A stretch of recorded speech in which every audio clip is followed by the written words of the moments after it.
வணக்கம் நண்பர்களே, நான் உங்கள் ஜெயலட்சுமி பேசுகிறேன். இந்த வீடியோ எதுக்குன்னா ரேஷன் கார்டில் ஒரு முக்கியமான அப்டேட்டை பற்றி பேசதான் இந்த வீடியோ போட்டிருக்கேன். அதுக்கு முன்னாடி நம்ம பேஜை ஃபாலோ பண்ணாதவங்க ஃபாலோ பண்ணிக்கோங்க, சப்ஸ்கிரைப் பண்ணாதவங்க சப்ஸ்கிரைப் பண்ணிக்கோங்க. வாங்க வீடியோக்குள்ளே போகலாம்.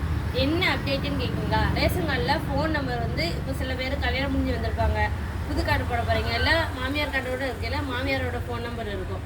அந்த நம்பரை உங்கள் நம்பருக்கு மாற்றிக்கலாம். ஆனால் அது நம்ம ஆன்லைன்லேயே மாற்றிக்கலாம். அது ஆன்லைனில் மாற்றுறதுக்கு இப்போ புதிய ஆப்ஷன் கொண்டு வந்திருக்காங்க.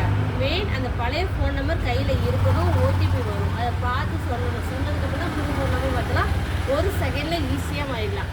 அது போக இன்னொரு அப்டேட் என்னென்னா, இப்போது புதுசாக கல்யாணம் முடிஞ்சவங்களுக்கு ரேஷன் கார்டு போடணும்னா கேஸ் புக் கட்டாயம் தேவை, கேஸ் பில்லாவது புக்காவது கட்டாயம் தேவை, கரண்ட் அட்ரஸில் தேவை. அதே மாதிரிக்கே பேர் நீக்கணும், அட்ரஸ் மாற்றணும் அப்படின்னு நீங்கள் நினச்சிங்கன்னா அதுக்கு தந்தையார், அதாவது பொண்ணோட அப்பாவோட கேஸ் புக் கட்டாயம் தேவை. ஸோ இது மாதிரி இந்த மாதிரி நிறைய வீடியோ பார்க்கணும்னா நம்ம பேஜை ஃபாலோ பண்ணிக்கோங்க. நன்றி.